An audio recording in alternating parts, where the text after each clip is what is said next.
Hello， 我是雪宝。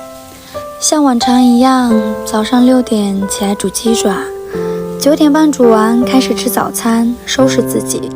10点半开播1馆，12点半下播做饭。吃完饭呢，开始采购材料。下午1点半准时开始扒鸡爪，做鸡爪。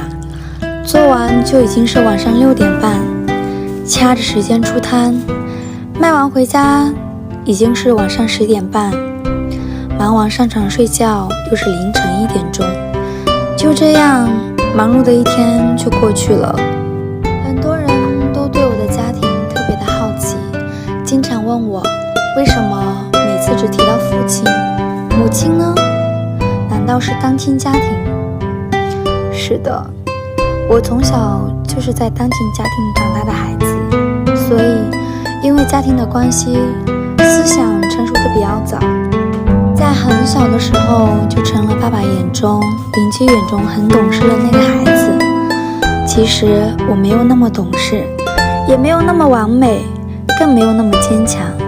我开心了就笑，难受了就哭。我没有耐心，我起床的样子很丑，有时候也会很沮丧。每当沮丧的时候，都会安慰自己，一切都是最好的安排。吃一顿甜品，充满活力的雪宝立马就回来了。再想想家里年迈的父亲，瞬间什么烦恼都烟消云散了。生活其实很简单，当你困难委屈的时候，想想比你更困难的人，把平淡琐碎的日子过成自己喜欢的样子。